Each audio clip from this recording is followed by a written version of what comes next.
Assalamualaikum warahmatullahi wabarakatuh. Berjumpa kembali dengan Agung Channel di sini. Di video kali ini kita akan membahas cerita kenapa produsen motor selalu mengeluarkan produk-produk terbaru padahal kan produk yang lama sudah laku di pasaran. Ada apa di balik itu? Yuk mari kita simak. Semoga tayangan ini bisa bermanfaat dan menjadi referensi buat teman-teman YouTuber sekalian. Yuk kita mulai. Bismillahirrohmanirrohim. Ya, halo semuanya teman-teman. Kita tentunya senang ya kalau pas baca media online atau lihat YouTube atau pas jalan-jalan ke mall lihat sepeda motor model terbaru. Ya, meskipun ketika motor model baru itu keluar tanggapannya beragam ya. Ada yang bilang, "Loh, kok bentuknya jadi aneh sih? Alah, bentuknya cuma beda dikit doang, sama kayak model yang kemarin." Ada yang nyinyir, tapi ada juga yang seneng. "Wah, bagus banget ini, cocok aku." Ya, meskipun ujung-ujungnya nggak beli ya. Apapun itu respon masyarakat, terkadang ada sebuah pertanyaan. Kenapa sih kok produsen-produsen sepeda motor itu, kayak Honda, Yamaha, bikin model motor baru terus? Padahal model sebelumnya ya laris-laris aja kan, baik-baik aja penjualannya. Tapi kenapa kok mereka itu mengeluarkan model baru?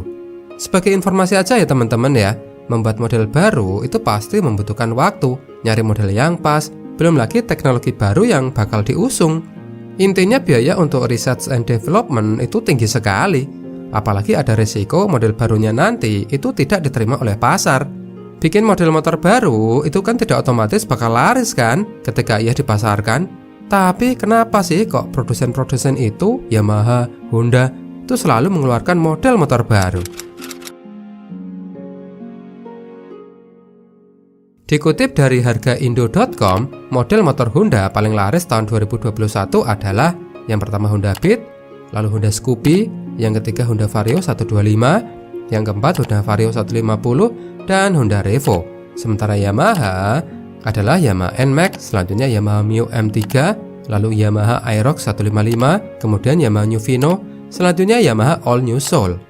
Dan kalau dilihat dari data penjualan itu, bisa dilihat kalau motor matic itu yang paling mendominasi. Padahal sebagaimana yang kita tahu, tahun 2000-an, motor manual itu masih ada di daftar penjualan motor paling laris. Waktu itu motor manual itu sangat diminati sekali, seperti motor ini juga, dan ini.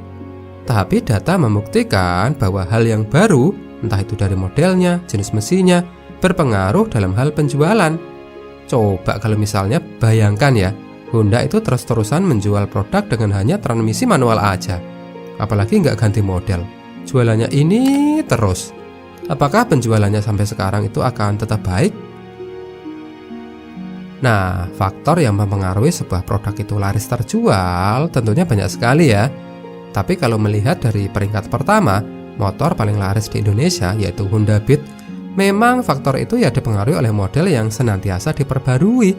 Presiden Direktur PT Astra Honda Motor, Toshiyuki Inuma, mengklaim Beat sebagai skutik Honda paling laku tidak hanya di Indonesia tapi juga dunia loh. Karena ia itu memiliki perubahan platform secara keseluruhan. Mesinnya baru, rangkanya baru, serta desainnya itu juga baru, performa dan juga fiturnya itu juga baru. Dan kalau dilihat dari perkembangan motor ini, ya memang setiap berapa tahun gitu dia mengalami perubahan. Kayak yang pertama ya, Beat pertama itu kan diluncurkan tahun 2008 ya, yang hadir sebagai penantang Mio yang saat itu merajai. Kemudian pada generasi kedua tahun 2012, ia juga berubah dengan teknologi injeksi, tampilan juga beda. Kemudian tahun 2014 muncul generasi ketiga yang suara starternya itu lebih halus. Ada juga varian Beat Pop. Intinya dia berkembang, berubah.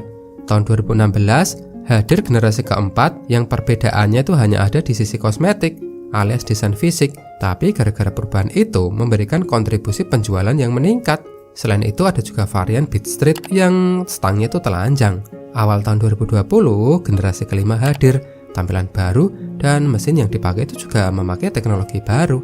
Nah, hal yang sama tentunya juga terjadi pada model lainnya dari produk Honda. Vario ini juga berubah, dari tahun ke tahun dia juga mengalami perubahan.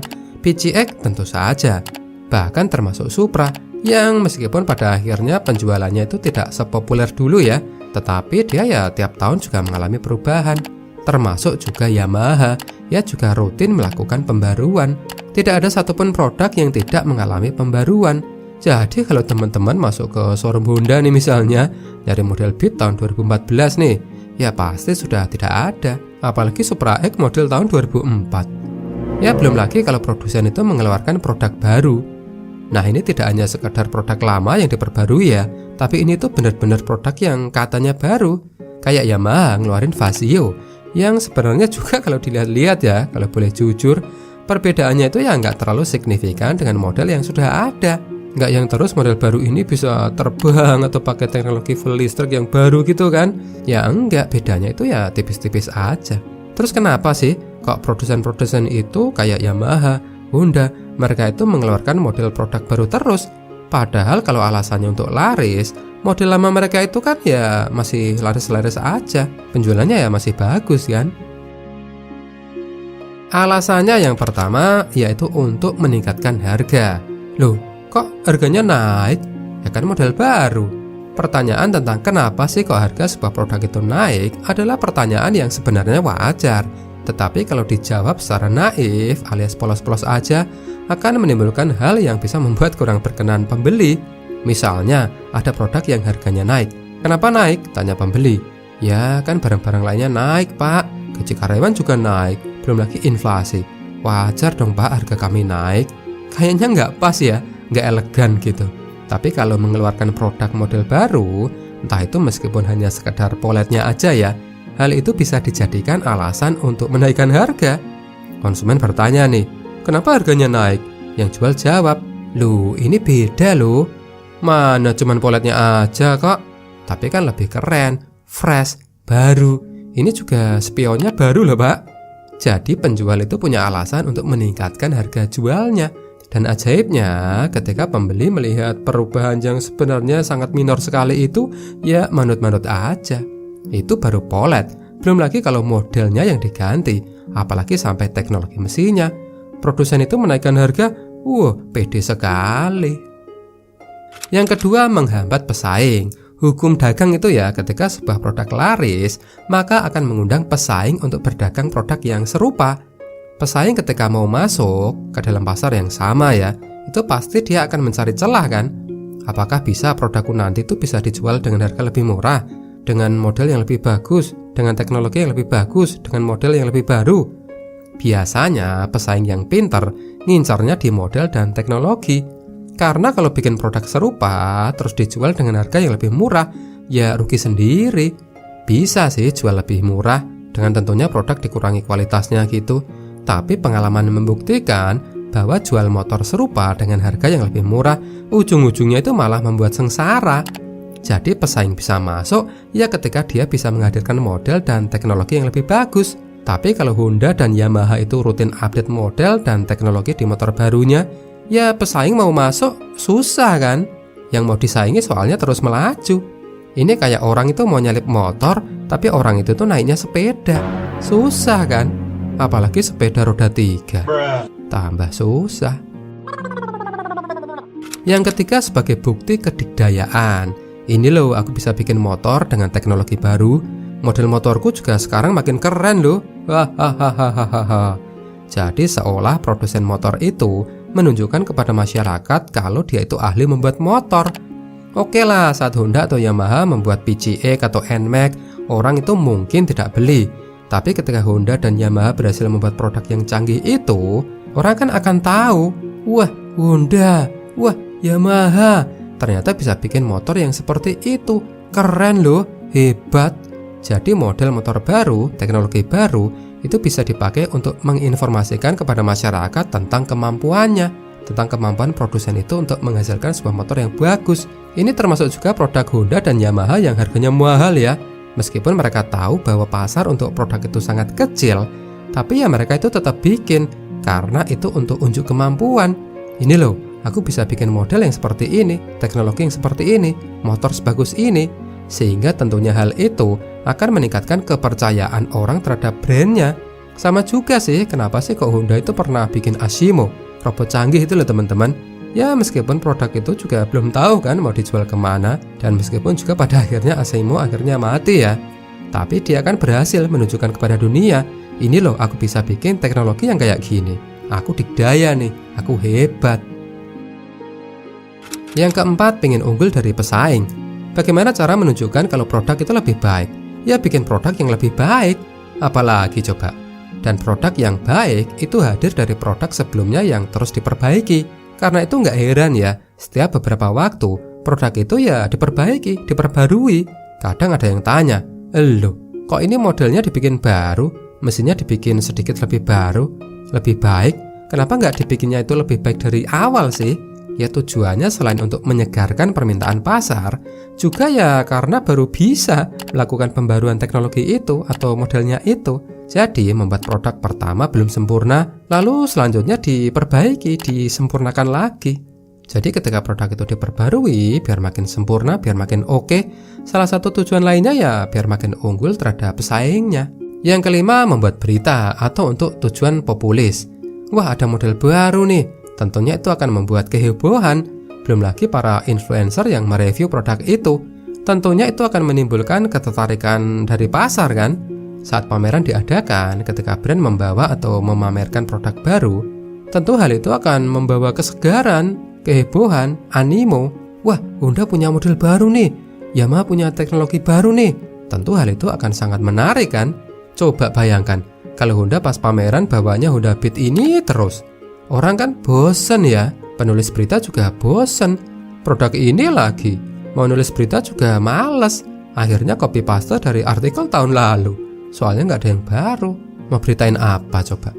Intinya hal yang baru itu bisa membuat berita. Ada hal yang untuk dibicarakan, membuat orang tertarik. Yang sudah lupa bisa jadi kayak tersegarkan lagi memorinya. Ini loh ada produk ini tuh masih loh. Malah sekarang ada yang baru loh. Makanya terkadang produk itu mengusung teknologi baru yang sejatinya itu nggak digunakan banget. Tapi karena baru ya jadi bahan berita. Orang jadi membicarakannya. Sebenarnya kita mesti sadar ya bahwa di dalam dunia ini pemasaran itu sudah sangat sedemikian majunya. Produk canggih dikalahkan oleh produk yang lebih canggih. Produk terbaik kalah sama produk yang lebih baik. Sepertinya tidak ada ruang bagi produk yang biasa-biasa saja, apalagi produk yang kualitasnya buruk. Di banyak industri lain kita juga bisa melihat fenomena yang sama. Televisi deh contohnya, dulu gemuk, lalu tipis, sekarang makin canggih. Malah ada yang sampai bisa digulung kan, selalu menghadirkan teknologi baru. Komputer juga, dunia gaming juga, HP, apalagi ini, sangat ketat sekali persaingannya. Perkembangan teknologinya itu sangat cepat sekali. Saking banyaknya produsen yang mengeluarkan varian baru setiap waktu. Bahkan brand besar pun itu bisa tergulung di sini. Kita tentunya udah banyak tahu lah ya merek-merek besar yang akhirnya itu tidak lagi ada saat ini. Atau kalaupun ada, itu peringkatnya mungkin sudah melorot, anjlok sangat tajam dibandingkan dengan dulu. Ya semoga sih dengan fenomena yang seperti itu membuat kita itu tidak cepat berpuas diri ya. Merasa aman dengan kondisi keadaan kita sekarang, merasa sudah pintar, merasa sudah cukup, merasa sudah canggih. Karena faktanya ya, dunia ini berkembang dengan amat begitu sungguh luar biasa cepat. Suzuki aja ya, yang sangat hebat itu, produknya luar biasa, pun dia bisa tertinggal loh. Sony, Nokia, nggak ada yang salah dengan produk mereka. Hanya saja pesaingnya yang melaju terlalu cepat. Jadi pelajaran yang bisa kita ambil sih, tetap tingkatkan kemampuan diri karena persaingan sekarang itu sangat amat sungguh luar biasa ketat, cepat sekali.